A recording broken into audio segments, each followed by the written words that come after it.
you listening? This is the Rob Scott Show. Damn. I mean, really, like, if we're not trying to change the world, what are we doing? Yeah. All right, welcome back to the Rob Scott Show. How are you, Sarah? I'm good. It's good to see you again. It's good to see you. I'm excited to do this. What do you want to talk about? Yeah, I was thinking that for today's episode, we can kind of dig into the self, which I think as we kind of talk through the different concepts that relate to the fundamental shift and our coaching program, identity shifting, that this is something that I find fun because it's something that most of us think we have a really good grasp on. And as soon as we kind of pop the lid open and take a look, we realize that it's more complex than we might think. So I would love to kind of spend this episode kind of digging through some of that with you. Yeah, for sure. I mean, the self it's so funny because I think everybody's immediate impulse is, I know what myself is. I know what my identity is. I know what that's going on. And I almost guarantee you don't. It's way more complex than most people think. And in fact, we could probably by the end of this make some pretty big claims that on the face of them will sound almost a little crazy, but we'll show you how they're actually a little bit more accurate in what your self actually is. And so is there a part of that you think we should start on, or where do you want to go from here? Yeah, I mean, let's talk about base level, what the normal, or not normal, I'll say the average person, when I say, I know who I am, Rob. I know my name, and I know, my personality, and I know, what I do for a living. And I would say, hey, Rob, that's me. That's Sarah. That's the self, period, full stop. And why, and like, what am I missing? Maybe. Yeah. So I think in one sense, when we start to go, okay, if somebody goes into a coaching program and they're suffering with some very specific problem, let's say it's their career or something, they don't know how they're going to make money and they want to change their career. A lot of times our identity or our sense of self ends up going into what we do for a living, right? That's a pretty common one. Like, I am a plumber, or I am a coach, or I am a business owner, an entrepreneur. And we feel like that's an enormous part of our identity. If you're a parent, there's this other thing. You're a parent, but you're also a friend, and you're also potentially a child to somebody, and you're also maybe an aunt or uncle. Maybe you're, these start to become a self that has lots of roles in life, right? Things that it may do, but then it also has all the being states, right? Your self might be happy, it might be sad, it might be all these different things. And so when we really start to look at what is the self, there's sort of a story of self that's happening, like a narrative that we're telling ourselves about ourselves, what we're good at, what we're not good at, what's possible, what's happening. And that narrative ends up in different circumstances, and it says, well, then a happy version of that permanent self kind of comes out to face this challenge, or a sad version. And I think it's actually more useful to say that those are actually different selves, right? In any moment, you could bring a more confident version of yourself, one way to say it, but I would say that's actually changing yourself in that moment. Like, if you're changing versions of self, that it's actually more useful to think that, oh, that's actually a different me that I'm capable of being in this moment. So this is the very first baby step to breaking up with this kind of permanence of self. And part of the reason that I want to break up with that ideation of the permanence of self is that is the resistance to change in general, right? If we think that I am a certain way, I am a loser, I'm bad at this, I'm good at that, whatever that story is, the more that I'm arguing for that in my own persistent kind of modeling of myself, the more that I can't change, the more that then becomes true. And so, if you're unhappy in a moment, it's just an emotion. But if you're unhappy for a week, it starts to be kind of a personality trait. If it's months, it becomes kind of a part of who you quote unquote are. And so many of us get solidified down into this deep commitment or belief in, I know who I am, I know what I am, and that has its advantages, right? That has a little bit of a persistent, you might feel real solid in what you know about yourself and what you don't, but it's actually a little dishonest because it steals from you the ability to change as broadly and as quickly and in all the different ways that potentially change is possible for you. So I think it's important that in a baby step, we just start with, you may not be this one thing all the time that's showing up in different ways. You actually may be different things each time that you're showing up. Is that a place to start? Yeah, I mean, I think if our listeners stopped right there, then you just got a lot out of this episode. And I'll just want to kind of back up and highlight what you said. So there's Yeah. a difference between saying that myself has evolved in a different version. You're suggesting that we should say that the self itself has changed, because if we Yes. don't, then we are in a rut, or we're in this like deep attachment to things that may be working and may not. But you're saying, you kind of just pull back the curtain and said, like, this is why change is so hard. Yes. Right. So I mean, Yeah. this is why kind of taking a closer look at the self, right? Because I would say, oh, I'm a different version of me than I was yesterday. But no, this idea that there's a totally different self that's come online, that has changed, like that then is a huge, I don't know, tool to have in my belt. And it's kind of a different, it does let me kind of break up with, if there's things in there like, you know, I am a loser, I am messy, or I am late, or I am sad, or whatever these I ams are. If we think we're not, you know, there's nothing about us that can transform, then I mean, good luck changing. Right. Good luck changing. Right. So that persistent story of self. So this is it, let's get weird. We're going to keep getting weird with this. There's a difference between considering yourself over your entire life, right? Well, I've always had an essence of Rob, right? I've always had an essence of me. I've always had a here-ness or now-ness about this body and these things and all that stuff. That is a story of yourself that has a certain perspective. You could imagine the whole history of your life, and then you start to give yourself qualities and characteristics, and I'm either smart or I'm not smart, or I'm athletic or I'm not athletic, whatever those things are. And I'm not saying that has zero use. That has some use for sure. But you in this moment are a very different thing than that entire story of you. And one way to illustrate that is you're not the same thing as when you were 5. Right. Very different today than when you were 5. You're not the same thing, you know, depending on your age, as when you were 20. You're not the same thing as when you were 30, right? We're very different along that way. And so in one sense, there's this sense of sameness. I'm still me, but I'm clearly very different. And that's a difference in, are we looking at a certain moment in time, or are we looking at a totality or a judgment of the entire thing? And we actually really lose a lot of specificity and honesty and accuracy once we start trying to name the whole thing something. It has to become oddly oversimplified when we're talking about like an entire life. But when I'm talking about this moment, we can get really honest at how incredibly complex and how many things are on the table that are sort of the dials of your emotional reality, what your goals are, what your desires are, what your memory says about yourself, which that's constantly updating itself as time passes. There's all these different things. And so that may seem really overwhelming in one sense, but it's actually way more honest, because that's actually what's going on for the you that has to deal with all these things. And that's actually where, if you get good at turning some of these dials and gaining a little bit more consciousness about what's happening, we don't end up as a story about ourselves, which is really inaccurate. We actually end up as consciousness that can affect how self is showing up in the moment really meaningfully. Right.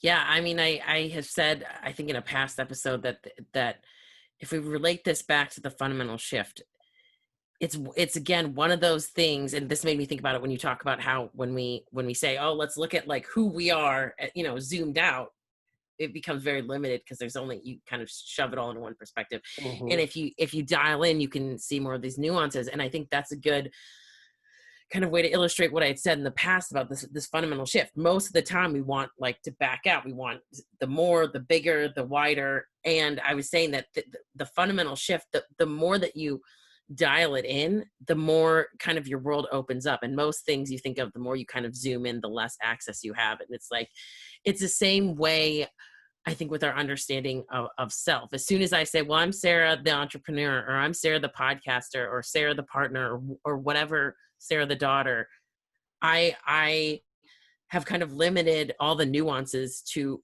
It's a huge oversimplification. It's a huge oversimplification. It's a huge labeling, right? It's a categorization. And we do that in our mind all the time to deal with, I mean, this is actually the heart of things like racism or whatever. We categorize based on a rule set, and we stuff an individual thing into it. and it simplifies reality for us. And we end up doing this about ourselves quite a bit. I am this thing. I know, I was going to say, we're kind of the ones that mostly do it, right? We being versus all I other... guess I should say, someone who comes to work with us, our clients or people, we're trying to look at kind of the single end goal. That's why we're always kind of, I think that relates to Treadmill of Time of like, I'm not there yet, right? We want to be this thing, whatever it is, whether it's and so we're kind of doing that to ourselves because we're not we're not opening to the different nuances and perspectives of all of ourselves. Yeah. I want this one thing, but like you said, it's more honest to kind of look at all of it. And we have said, most people say, well, I want this one thing, but if they're being honest, they want a lot of things, right? And they want this the one thing in this one moment. Right. And as soon as they either get it or don't, they will either want something else or that thing more, or they'll want it again and again and again.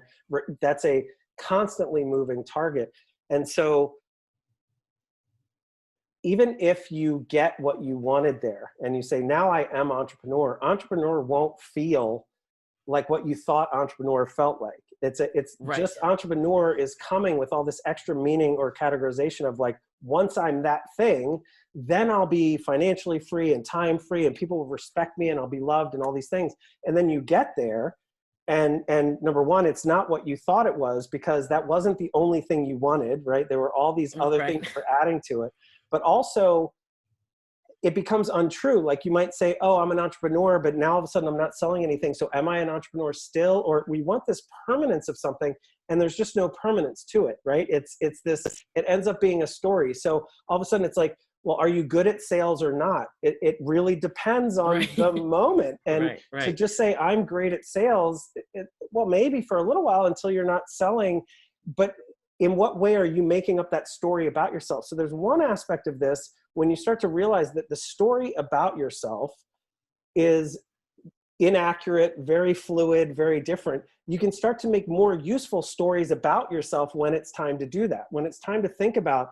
your character. Is it possible, even if you've had bad character in the past, to really rethink and remodel yourself as, well, I'm going to give myself the credit of being of high character. And then you actually can bring that version of yourself to this moment and do the high character thing in this moment with much more freedom rather than staying stuck to an old story. So there's this freedom in being able to change your own story, which actually we really don't realize how much our story about ourselves is going into what I think is possible in any moment and how what you think is how you feel and how you behave.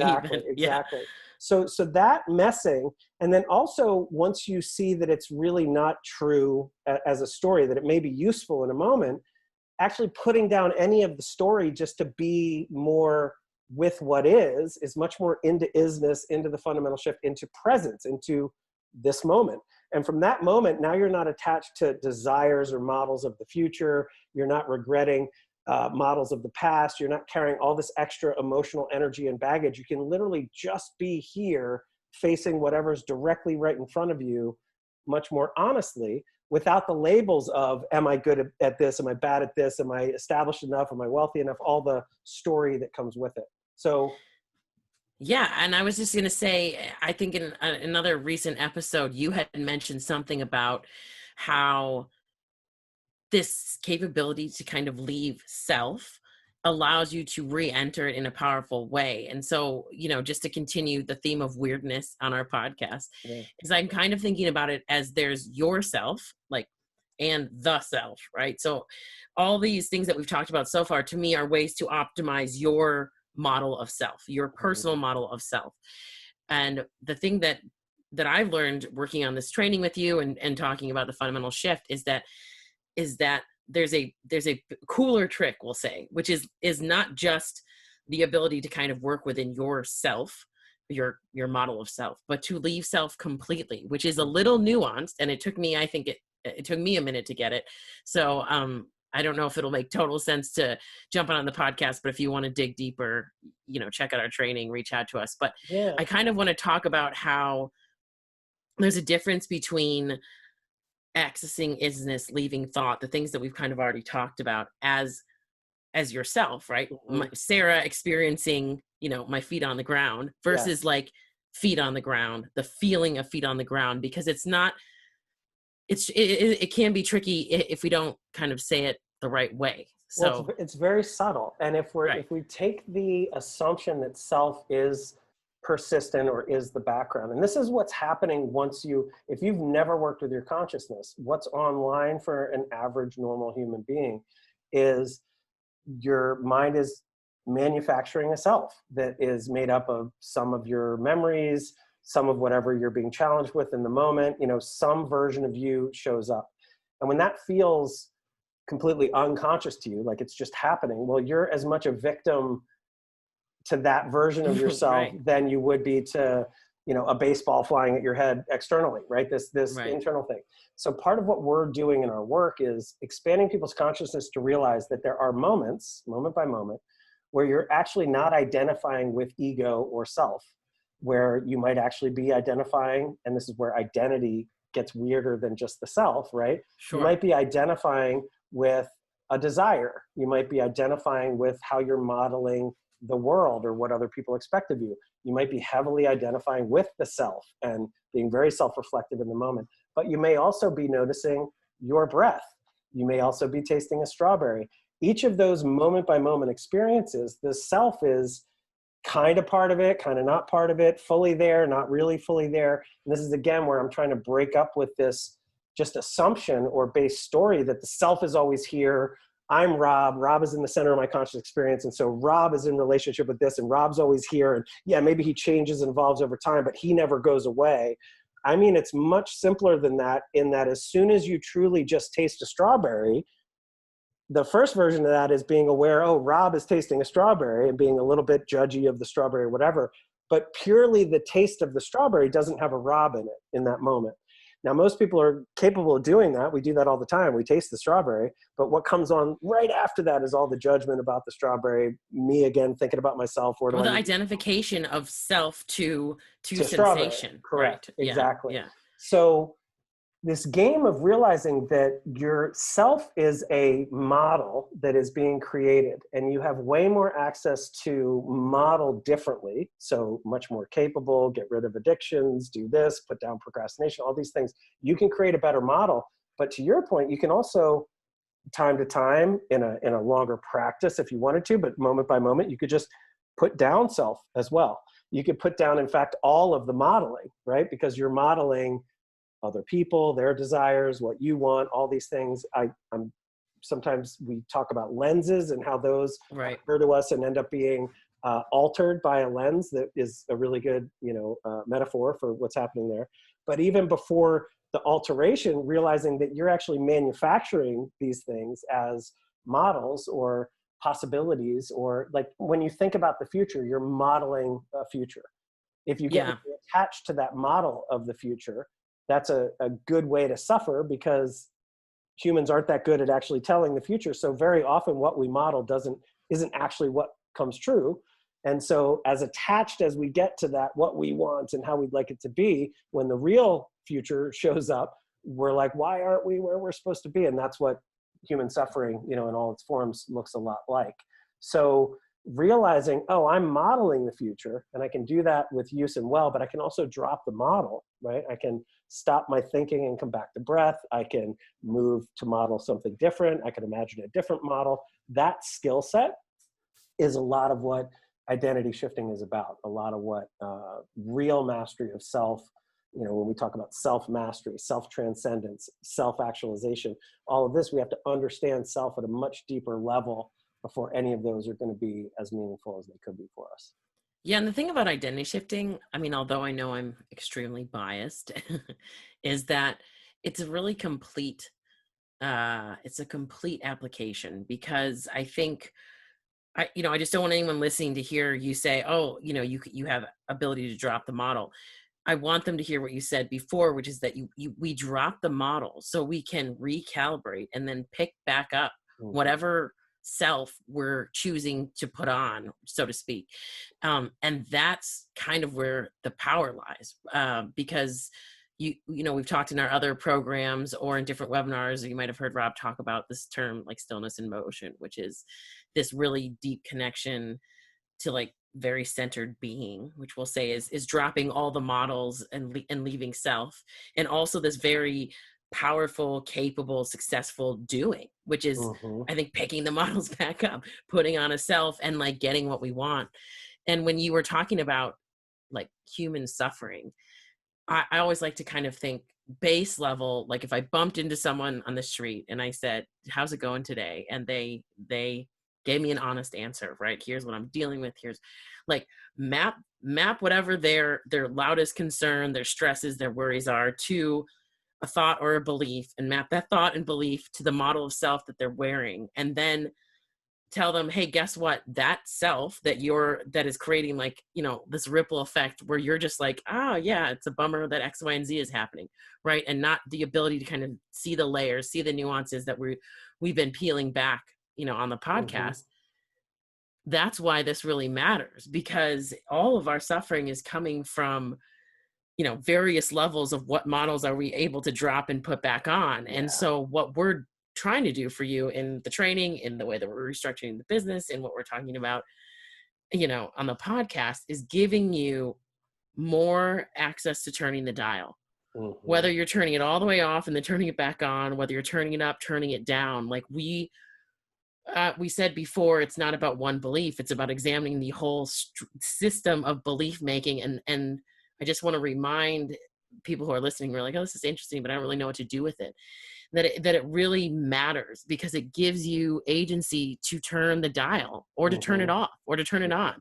Yeah. And most people who are like, I want to change, or I wanted this and I don't know how, or I'm stuck, or that's why, because you don't have, your dial's not turning. Mm-hmm. Right. And so that's why I personally find this, like, getting all the way down to the level of like self as a model is just really interesting. And then, you know, you kind of being like, hey, I can show you, or, you know, everyone, we can show you how to kind of leave self in the moment when you need to put a new self on, or break up with this idea of like the I am, if you've got woven in there things that are holding you back. Mm-hmm. I mean, all of a sudden you're just like, oh, we're giving you the answers here. I mean, this is Yeah. what people Yeah. sit in therapy for, right? Yeah, huge. It's exactly why they sit in therapy. The other thing too is, think about that statement of, I want to change. Okay. I want to grow. I want to gain a skill. I want to change. But then how resistant the self is to being any different, right? How much the self, like what a self really generally wants is, it doesn't want to change at all. It would like the whole world out here to change to meet it as it is, right? That's sort of what the impulse feels like for most people. And so that's why, even if you go do coaching program X or go to therapy and whatever, the thing that has to change is the model of you. The model of you has to either gain more ability to self-love, or more confidence to take action, or actually a lot of these things all together. And that the shortcut to doing that is to desolidifying how permanent yourself is, right? This attachment thing. And whenever you've done something and you've been excited, it's because you've believed in the story that this is really going to change things. And then 2 weeks go by and that same self is there, just still upset and doesn't get it, and hasn't really figured out the moment, or how to be really appreciative here, or how to actually feel more confident, or turn any of these dials that we're talking about to really adjust itself.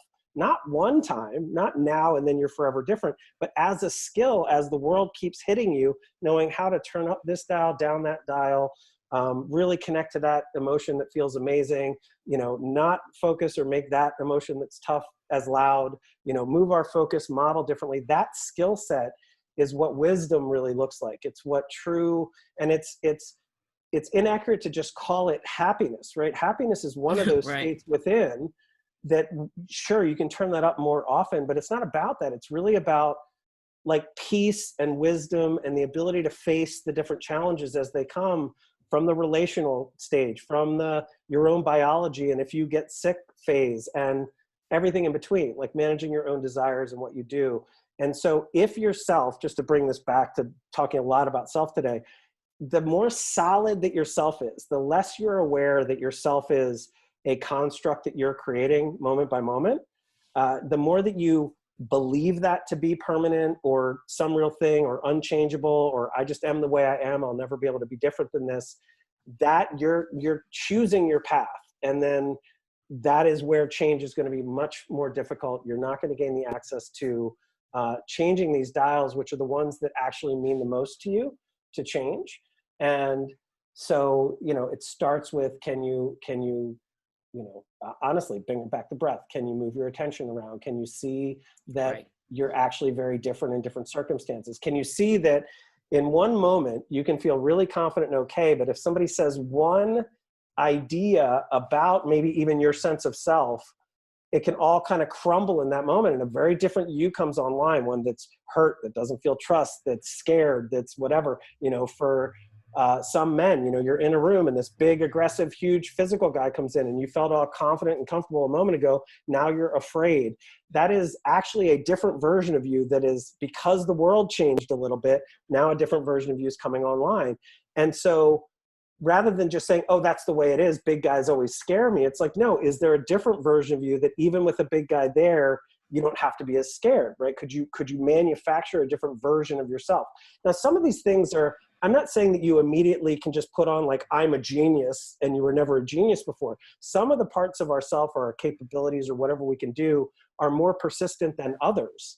But so many of how we're being ineffectual and not at our best, whatever our best might be, is because we're limiting ourselves down with some of these rules about how we are and how the world are and all these different things that we often call lenses, and how we're just taking them to be fact when they're very editable, very, very changeable. Right. Well, and that's why you have to couple this with, the fundamental shift. That's why this is very powerful. But what comes first is that ability to kind of detach completely, and then bring back on it, if you want, bring back on whatever parts of whatever fits you the best, is the most useful, is the most valuable, is the most powerful, is whatever.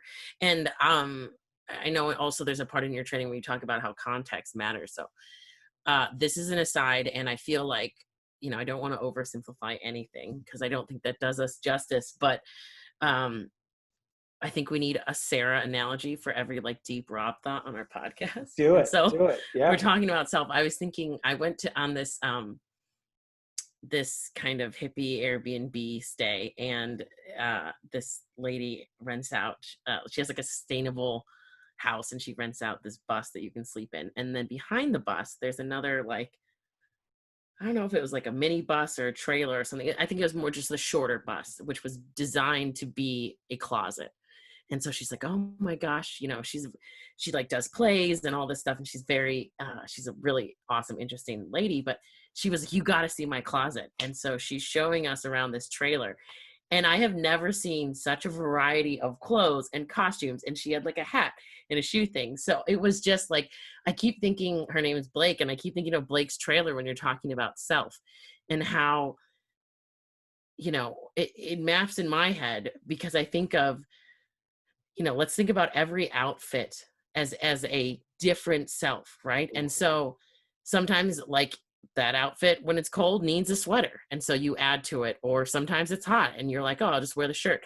Sometimes you want the fancy outfit. Sometimes none of the outfits itself are wrong. But if someone said, hey, you got to wear that party dress, those cowboy boots, and that feather boa all the time, and then you can tweak whatever you want about it, you're really limited.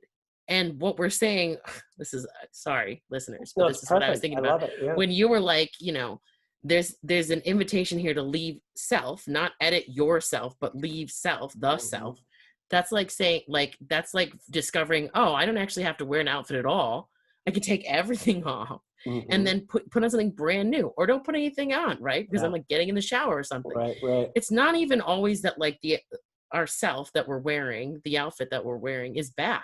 Right? We might want the fancy outfit and the casual outfit and the cold weather outfit and the warm, we might want all these different versions. And if we limit ourselves to say, oh, Sarah can only, she's good at speaking, but she can't really do this. But, if we start putting all these nuances on a single self, right? Where we started, we said most people think that they're one permanent single self.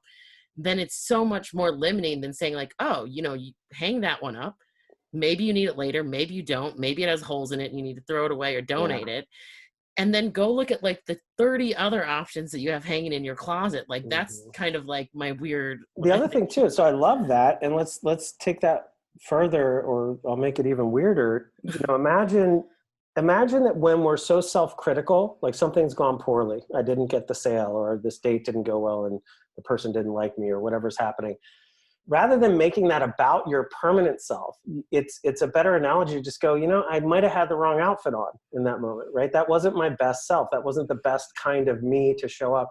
That again is a way more useful way to think about who you are, rather than having a failure and having that be a reference pointer to how you as a permanent, thing are never enough. And that's just another example of why you'll always be a failure or whatever, right? That's what we're doing. Instead, that wasn't my moment. I didn't bring my best self. I wasn't as optimistic, or that wasn't my smartest moment. And we can start to explain away, not in a way that's doesn't honor what we have to learn from that or what we have to do. It's not to do that. It's not to be delusional.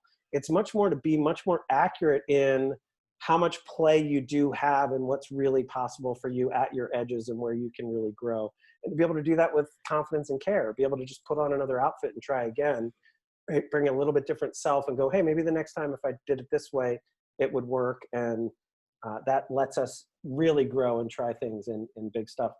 The other idea I wanted to say is just to come back to when we're saying things like self-transcendence as a starting point, not as the end of a spiritual journey, but like really where to begin, Right. is this fundamental shift of, can you put down the model of self in a meaningful way and really transcend yourself? And that might sound very weird, but as soon as we say, well, it's just like flow states, or it's just like gratitude states, or it's just like whatever, we can normalize what we actually mean by this. Sure. So it starts to make sense. And so when we're talking about the fundamental shift, we really are genuinely saying there's a meaningful way to transcend yourself, to actually not model self in the moment, not be connected to self in the moment. You actually do this all the time. You just don't notice it.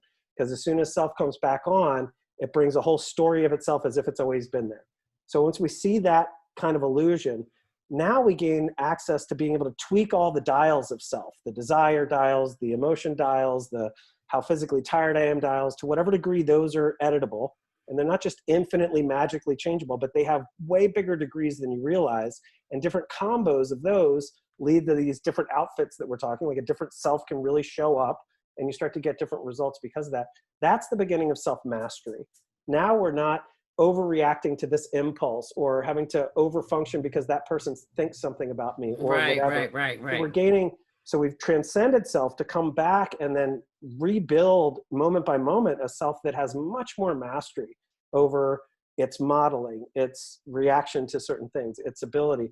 And through that self-mastery is actually how self-actualization can occur, right? If we then do talk about the story of your life over time or your legacy, being able to have self-mastery over time will lead you to being able to actualize into business creation or phenomenal relationship or being an incredible parent over time or whatever those stories that you really want to say about yourself. And in the moment, if we're not judging over time, really feeling actualized in yourself, like knowing that in this moment, not judging against anything in the past or the future, but like, I really love who I am. I feel actualized. I am actualized in this moment. And as challenges come up, I use my self-mastery. As I need to, I transcend self to get present and really just drop the model altogether. And those three things together become a very different way of, living life and relating to yourself and to change and to all the other things. Yeah, I mean, I think that like self-transcendence, or sorry, not self-transcendence. I love that. Side note, I love that you put that first. And you said this isn't the end of a spiritual journey. This is kind of the foundation. Because to me, that it is like kind of the fundamental shift, right? Where like you need this like new relationship with consciousness. Yeah. But no, the self-actualization, I was thinking like, well, if you're really self-actualized, you're not probably going to want to be anything, because wanting is kind of the seed for, suffering. You want, the attachment to something that isn't, period. But not in the way that like, that sounds boring. It's like, it's not that you're not wanting anything because you're all like zenned out or like, in some drug coma of ecstasy. Like, it's not false, right? Like, it's like, it's because you kind of like you're fulfilled by everything, and so that's, it's like the same words, but it's like a totally different kind of experience to imagine. And I also, I really do hope that people listening kind of are ending this episode with a completely different concept of self than when they started. And I hope this is as interesting to everyone as to me, but I also want to kind of give you a compliment, Rob, and say, like, it doesn't have to be like we're talking about this because we like it and it's Mhm. interesting and we could probably talk about it for days and days, and we're like, Yeah. let's put this out on the podcast. But the beauty of this is it's you don't have to like dig into all the nuances. Like we have already said in probably every episode at one point, like how you can have this. Mhm. And like we're building this training to even make it clear. And Yeah. but like Rob has said in the past, there is no path to this. It's always there. And it's a matter of having, I think, the skill to access it immediately. But yeah, Mhm. like that's also what I think is so wonderful and special about what we do and how hard you've worked to make it, as simple, both as simple and also as explained as thoroughly as possible. Yeah. But it really is. It's being able to come back to the feeling of breath, to the sensation of cold, to the taste of the orange, that Mhm. kind of thing, not as you tasting the orange, but really like richly being with the sensations of Mhm. what is already always happening. And it's Yes. that simple. It is Like that it's simple. that simple. And also, it has all these benefits that we're happy to kind of map, look at the Mhm. different things and map to different outcomes and stuff. But like as far as the skill to do it, it's like so simple. And it made me, Yes. another thing we said before, the fundamental shift is like, both deeply profound and also deeply simple. It's so And simple and it's so fast, and it's incredibly profound because it does affect all these things once you right. start looking at it. So I think Sarah just did a great job of really describing the simplicity and the first step and the fundamental shift and all that. And then this is like the is ought problem, right? That gives us a meaningful connection to isness and the is. If people haven't, you can look up the is ought problem, but this is, and the basis of philosophy is like, well, if there's only isness, what's the ought thing? And the reality is once we're human, once we are self, everything's ought. Now I have preferences about everything. And so does everybody else. And so the whole the management of your own life across the challenges of time and fighting entropy and trying to feed yourself and have good relationships and all that stuff, that's all the ought.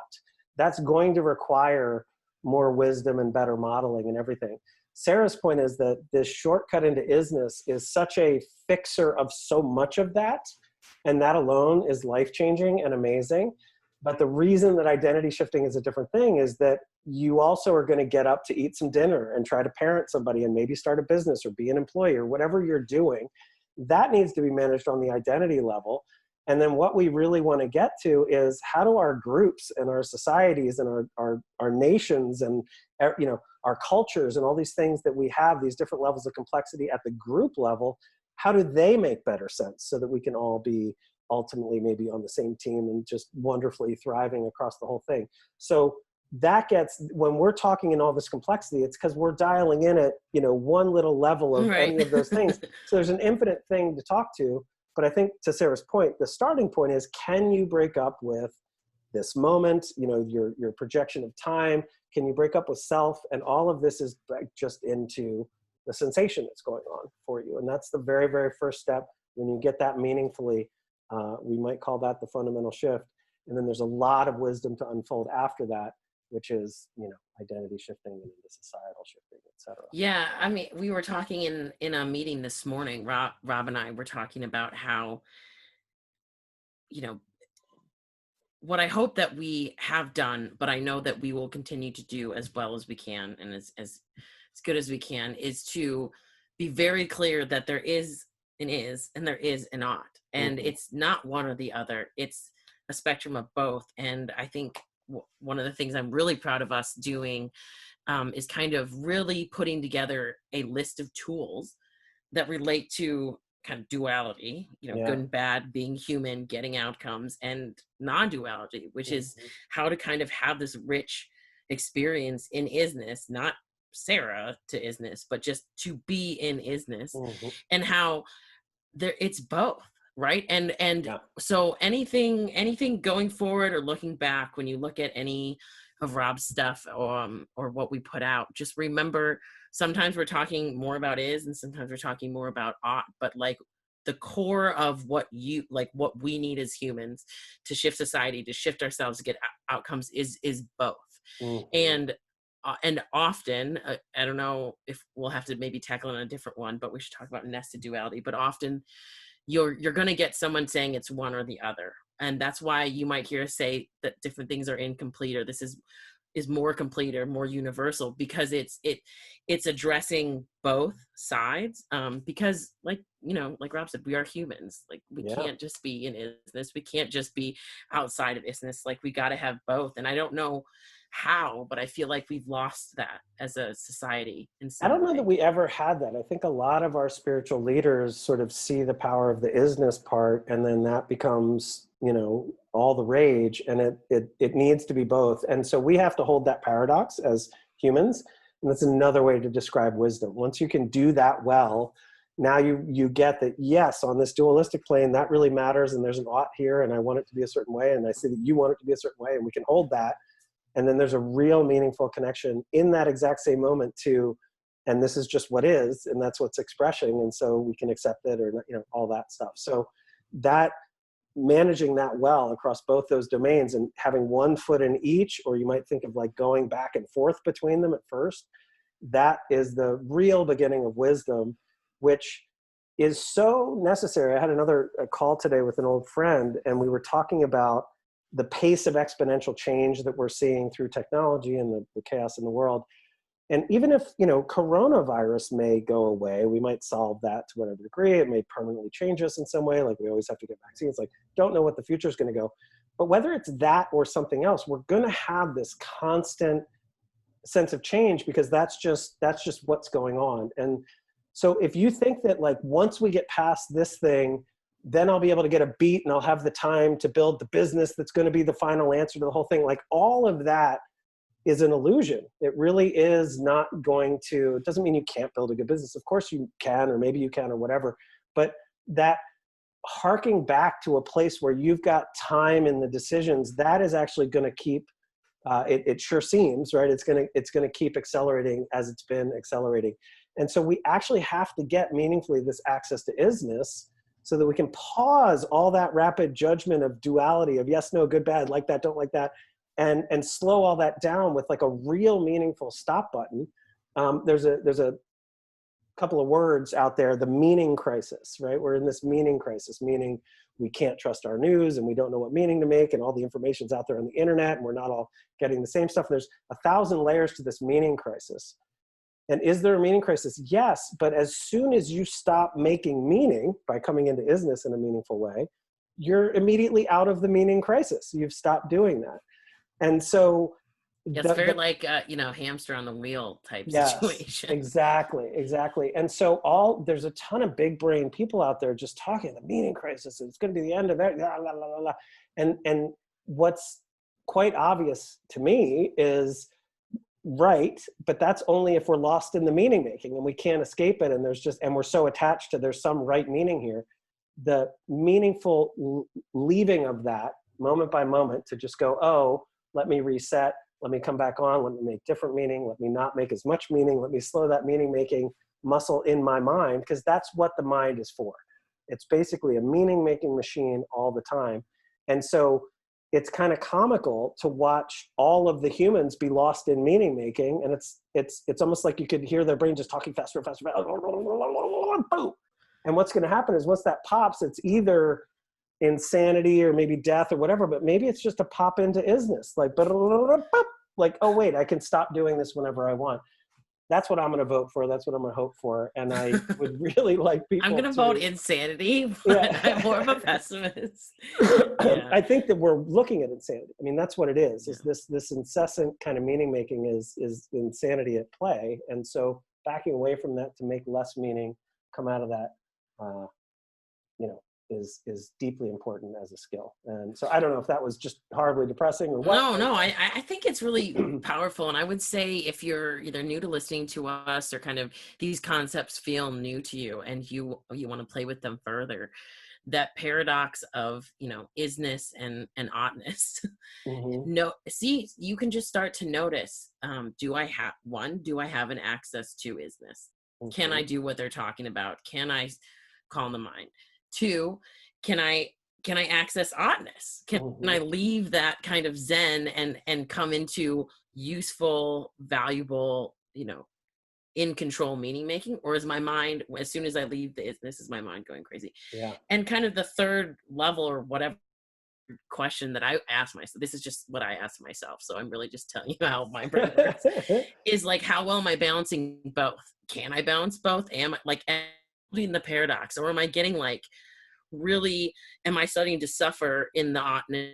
Am I starting to kind of, am I kind of, stalled because I can't leave isness, because I can't manage the complexity? Like, how well am I managing the paradox of duality, non-duality, is and ought, that kind of thing? And if you want help with any of this, we've got the tools. So come talk to us. .com. Go listen to back episodes of the podcast, fun, social. We drop kind of clips and nuggets of other stuff there. But that is what we were about, is helping I love you it. through. Helping you through. You're breaking up a little bit for me, so I'll just say it again in case it was in the skipping. The place to go is robscott.com. There's a ton of free tools. You can watch old social clips. You can, just hang around, say hi, and be with us so that we can continue to help each other be more wise, be more at ease, be happier, be more effective, and manage this crazy thing called the self that is both what you most love and also what is maybe the biggest problem in your life. So let's have a different relationship with it, and create selves that we love, and also know what it is to transcend self. And I think that is just that sounds like a good podcast to me. Let's leave it there. And on that note, I'll invite you to be kind to yourself and everybody else, and we'll talk next time.